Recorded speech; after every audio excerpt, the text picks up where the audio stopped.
Hey, everybody, welcome to this episode of the podcast, a special edition that we do with regard to our sponsors, Docketwise being our major sponsor for the magazine and the podcast. And it's really important to have them on, Pittman in particular, because there's product updates that happen that users need to know about. They just update the product and make it better so much that it's something that's, it's good to listen to know what's out there. If you miss the blogs, if you miss the emails about it. But the first thing I want to talk about with James is the purchase of Docketwise by MyCase, and congratulate him and talk about what that means. So, James, thanks for coming on again. Oh, hey, John, it's great to be with you. I always enjoy coming on your podcast. Absolutely glad to be here. I appreciate it. And there's just so much going on. So first, congrats on the purchase of the company, your founder, and that's an exhilarating thing. Tell us about that, and then what it means for Docketwise users now that Docketwise is part of MyCase and Affinity Pay. Yeah, so they're going to remain as standalone products, but I mean, what it means is that we are now part of a larger family of companies, right? So Docketwise was acquired by MyCase, which is a leading case management platform. I would say the leading case management platform, but there's a family of companies that MyCase acquired, each of which contributes to the larger ecosystem. So those are Docketwise, CasePeer, which is for personal injury law, Soluna, which is for law firm accounting, Woodpecker, which is for document automation. And so, it's a suite of products, each of which, sort of adds value in a particular aspect.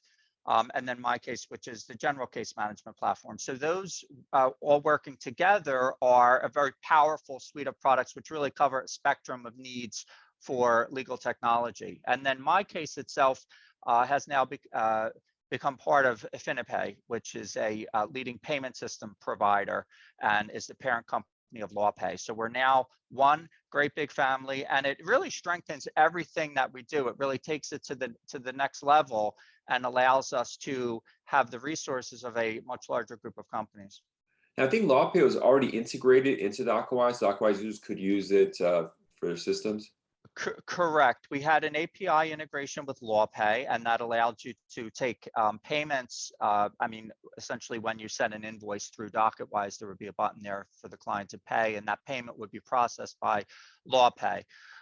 So that integration is in effect, and that's that is really a very important feature on Docketwise. But yeah, so that was already there, but now we're actually part of the same common family of companies. Really interesting. So, what does it mean to be integrated in MyCase? How could that benefit Docketwise users? How does that look? How's that process?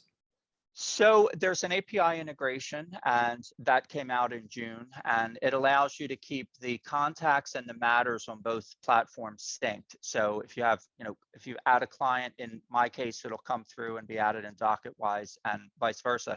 We are getting a lot of new users, new customers who were users of MyCase who are now finding out about Docketwise. And a lot of these are firms that practice in several different areas. They do immigration, but they also do a number of other areas, and they want to use Docketwise for the immigration piece, but they're using MyCase for their case management. So that integration allows them to, have just a single entry of the client and the matter.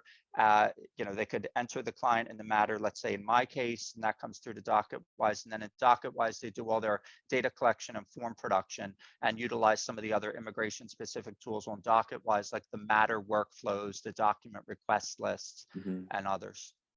That's real cool. So many integrations, especially like the personal injury one you mentioned. Like a lot of personal injury firms do immigration as well. This is a great connection for them to like ease up their document collection and just input of their clients, and then all these other systems. There's a lot going on. I think piece by piece, lawyers are gonna have to go and see how integration is going to help them save a lot of time.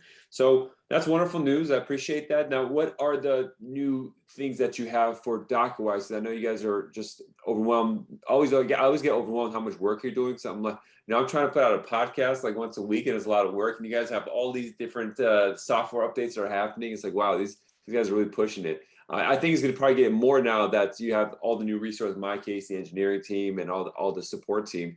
But what updates have there been with Docketwise? Right. So we've come out with a set of new features. We did a deployment just a few days ago.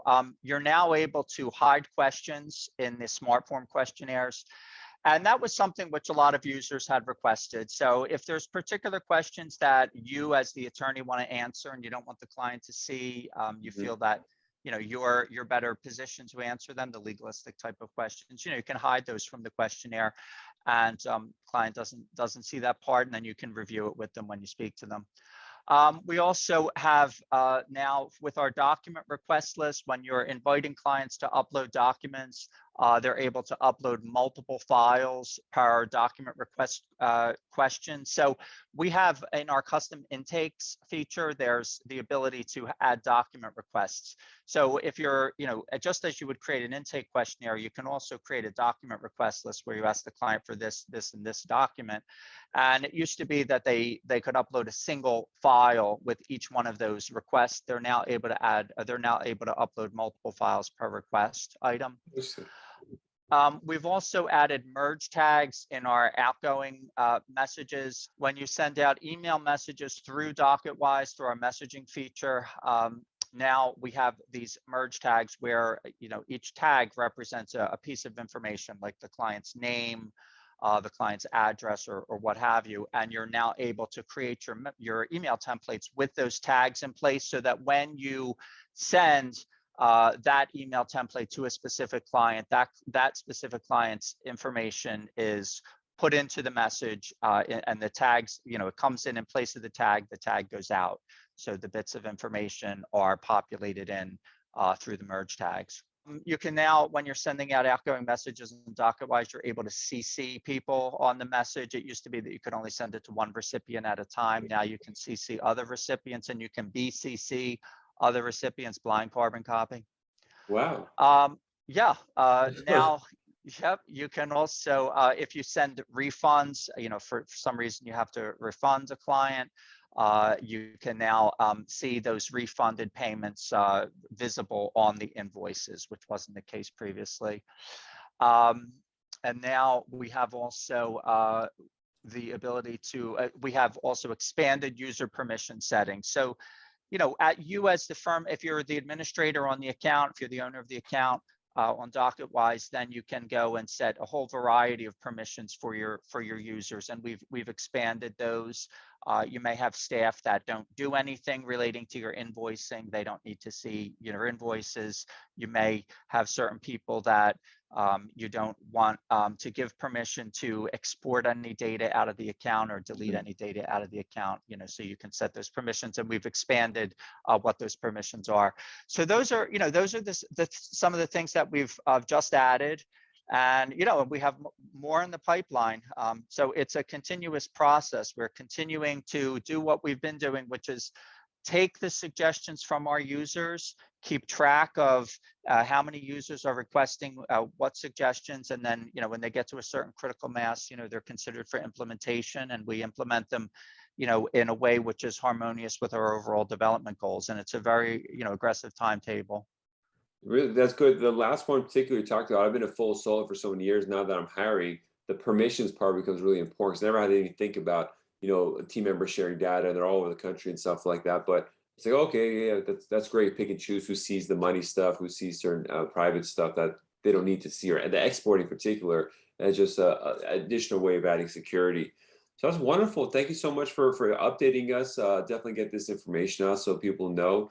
Docketwise has a special offer where if you sign up under the podcast, if you go to docketwise.com/immigration-lawyers-podcast, you get a 10% off the annual plan. So it's something definitely to use. Definitely want people to know about that. And always, you could do a test run. I mean, you guys have a thing where you could go and try out the software with somebody and talk with them about it to get your feet wet. So it's always something to do if you're trying to, be the first time you're getting software, or if it's good to test out other people if you have some other software to see how this one operates and how it compares. And I think people will be happy with it. Thanks so much. Again, great to be here with you, and look forward to our next update. Same here, James. Thanks so much. Talk soon.